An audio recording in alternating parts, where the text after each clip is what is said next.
नमस्कार, रेशूज़ किचन में आप सबका बहुत बहुत स्वागत है।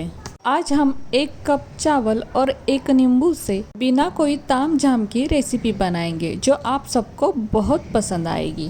अभी गर्मी शुरू है और नींबू से हम सिर्फ शरबत और अचार बनाते हैं, लेकिन आज हम एक अलग और रिफ्रेशिंग रेसिपी बनाएंगे। तो सबसे पहले यहाँ पर मैंने एक नींबू कट किया है। इसके बाद मैंने यहाँ पर एक बड़ा बाउल लिया है और उसमें 1 कप चावल डाला है। तो यहाँ पर चावल हम अपने पसंद का कौन सा भी यूज़ कर सकते हैं। तो यहाँ पर मैंने घर का जो रोज़ बनाते हैं वही चावल लिया है। अब सबसे पहले ये अच्छे से धो लेना है। अब ये गंदा पानी निकालते हैं और मैंने ये 2 से 3 बार चावल अच्छे से धो लिए हैं। अब ये चावल हमें एक बर्तन में या कुकर के डिब्बे में डाल देने हैं, मतलब जिसमें हमें पकाना है उसमें डाल देने हैं। अब 1 कप चावल है तो यहाँ हम 2 कप पानी डालेंगे। अब इसमें हमें थोड़ा सा मतलब आधा चम्मच नमक डालना है।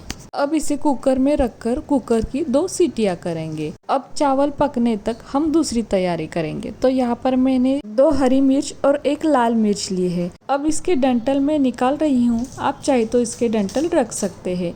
इसके बाद हमें ये बीच में से ऐसी कट करनी है, नहीं तो जैसे हमें चाहिए वैसे हम कट कर सकते हैं। इसके बाद मैंने यहाँ पर थोड़े से काजू भी लिए हैं। अब काजू भी हमें ऐसे बीच में से कट करने हैं, नहीं तो इसके और छोटे छोटे टुकड़े भी कर सकते हैं। अब इसके बाद यहाँ पर मैंने आधा इंच अदरक का टुकड़ा लिया है। अब इसको भी हमें एकदम बारीक से काटना है, जितना हो सके उतना बारीक हमें ये कर लेना है।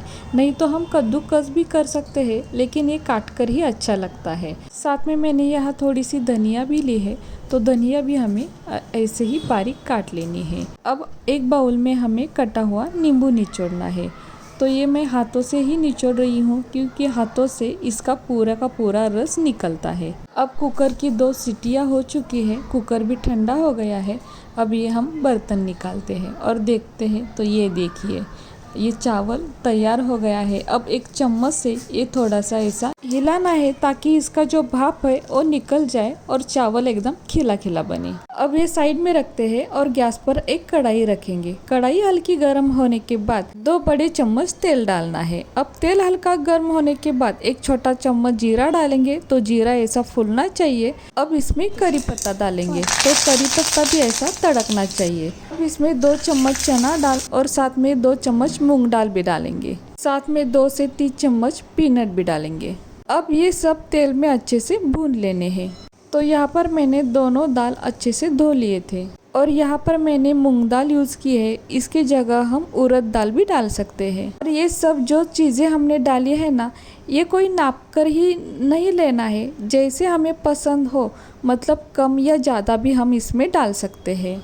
अब मुझे ये दाल और पीनट बहुत पसंद है, तो मैंने ना ज़्यादा डाला है ना कम डाले हैं, मतलब हम अपने पसंद से डाल सकते हैं। अब इसके बाद कटी हुई मिर्च, साथ में अदरक के टुकड़े और काजू भी डालेंगे। अब ये सब चीज़ें हमें अच्छे से भून लेनी है ताकि अदरक का कच्चापन कम हो जाए और दाल और काजू भी अच्छे से रोस्ट होकर वो थोड़े से क्रंची बनते हैं।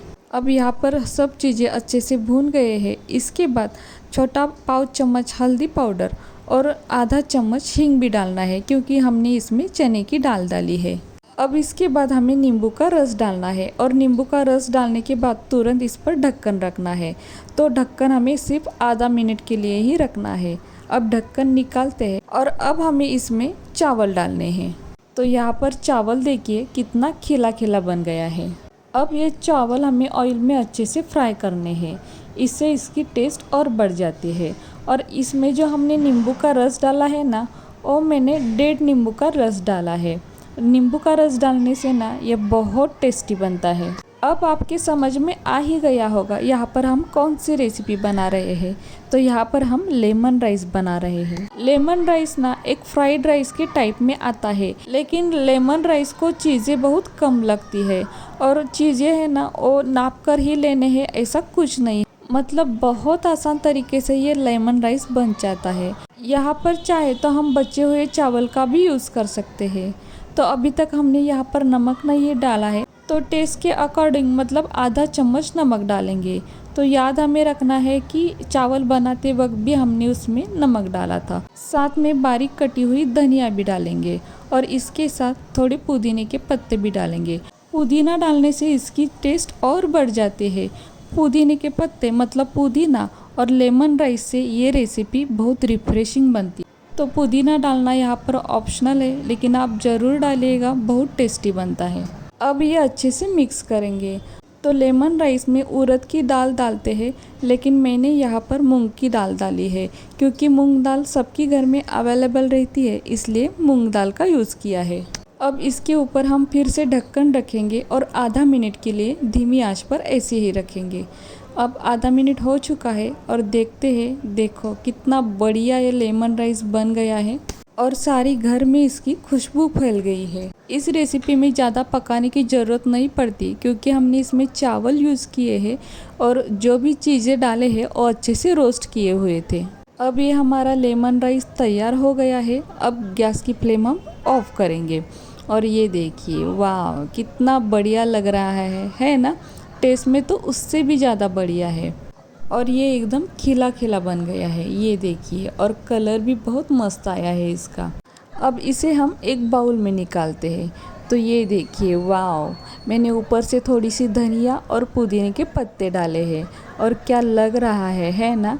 टेस्ट में तो बहुत मस्त है। आप एक बार ज़रूर ट्राई कीजिएगा। बनाने में बहुत आसान है, कम समय में बनता है, कम चीज़ों से बनता है और घर के ही चीज़ों से बनता है और ये बहुत ही टेस्टी लगता है।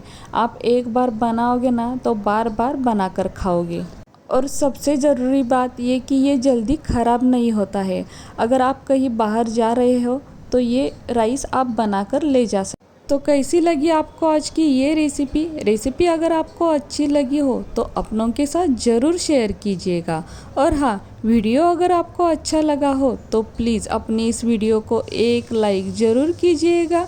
नए हो तो चैनल को सब्सक्राइब कीजिए और साथ में बेल आइकॉन भी प्रेस कीजिए ताकि मैंने बनाए हुए नए नए वीडियो सबसे पहले आपको मिलेंगे।